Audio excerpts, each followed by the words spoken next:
Hello Zero Books readers. In this YouTube video we're going to stake out a position that is a bit out of fashion. A position that is suspect, even problematic, and we're going to start to do this not by asking a question, but by giving an answer. And that answer is animals. Now the question that wins $500, the question that goes with this answer is this: what are humans today? Of course, we are animals. We're warm-blooded, slightly hairy, physical creatures. We eat and shit and fuck just like all the others. And yet this answer doesn't seem to satisfy. We're animals that try not to be animals. While the rest of nature seems to know how to move, what to eat, how to live, human beings are lost. Perhaps we aren't animals at all, but are some sort of aliens amongst the animals.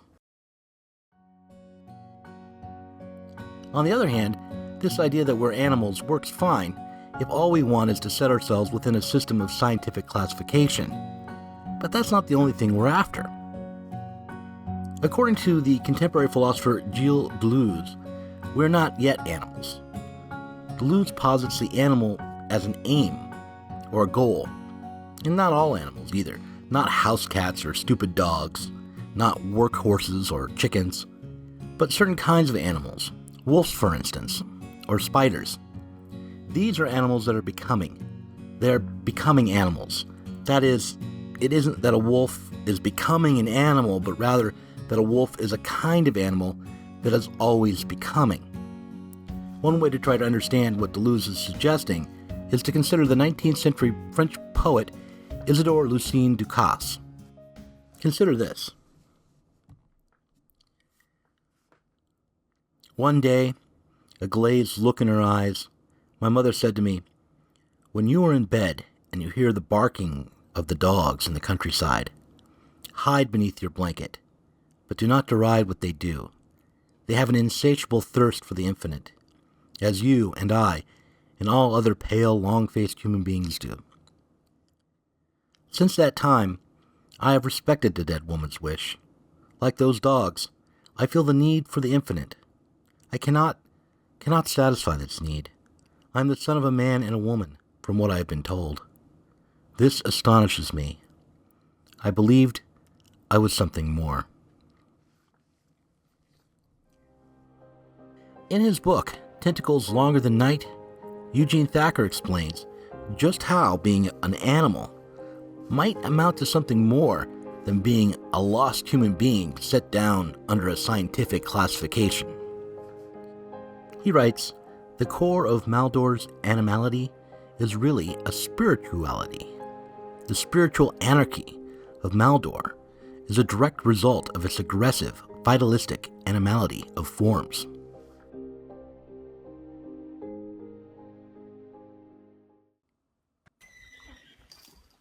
In a book from the Everyday Analysis Collective entitled, "Why Are Animals Funny?" one of the anonymous members, while trying to answer that question, notes that, at least for the philosopher Hegel, the most central feature of any animal is its mouth. He writes, or she writes, "We conceive of the mouth as the central part of the animal because we like to think of animals as driven only by the needs and impulses to eat and drink. What differentiates the human from the animal is that for the human, the mouth is no longer central. The eyes take over as the central feature. They are the marker of culture and of trained, learned behavior rising about the animal." So, if there is a radicalism in laughing at these images, it is that the animal acting human challenges the old idea of humans determining themselves by their tempering of original mouthly animal urges with the socializing power of the eyes. Gan likidan bar likidin bin yango songar yango songin hakonjal balgal yan hakonjal balgal. Maybe this is why the animal is so appealing. Why it is that becoming animal is such an attractive prospect.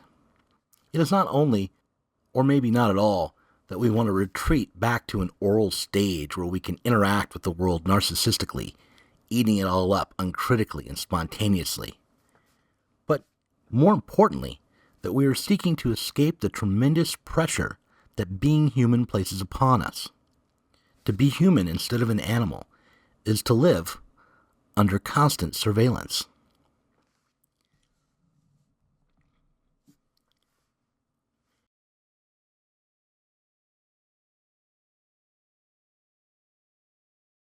In Astra Taylor's 2008 film Examined Life, the feminist philosopher Avital Ronell explains to the director that she is suspicious of the promise of meaning.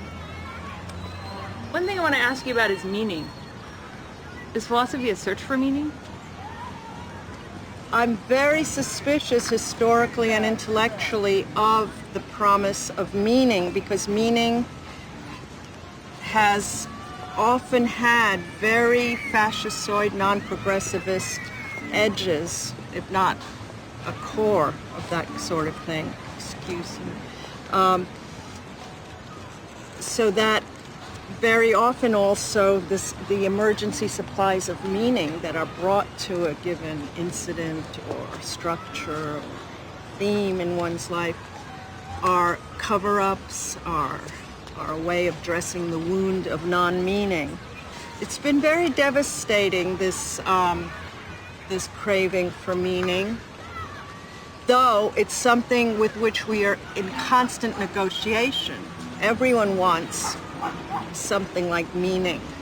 But when you see these dogs play, why reduce it to meaning rather than just see the arbitrary eruption of something that can't be grasped or explicated, but it's just there in this kind of absolute contingency of being. What Avital Ronell misses, what she avoids, is how meaning can be objective. That is, to take up her example of the dogs playing, their spontaneous play is actually already structured by evolutionary biology, animal husbandry, architecture, city planning, the history of leisure and the Sunday stroll, and finally her own choice to include some New York purebreds in her polemic against meaning. That is, before Avital can find her moment of open and playful being, a being that eludes definitions by mutating through a process of its own expression, through its own animal spirituality, unconstrained by logocentric or scopophilic human limits, there must first be a world of meaning in place.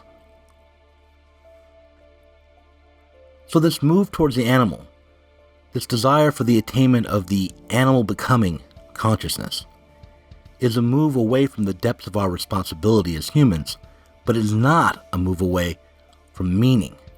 Instead, it is a way to naturalize and so obscure our view of the meanings and structures we produce and reproduce every day. Finally, as Trump takes the Oval Office and the UK prepares to leave the EU, as the far right has its moment and begins to exert itself here and there across the globe, our task will not be to retreat into animal otherness or becoming animal, but rather to live with the responsibility of being human. But there are some problems, and this is going to be the heart of the course, about which a deflationary view is hard to take, and one is our view of ourselves as selves.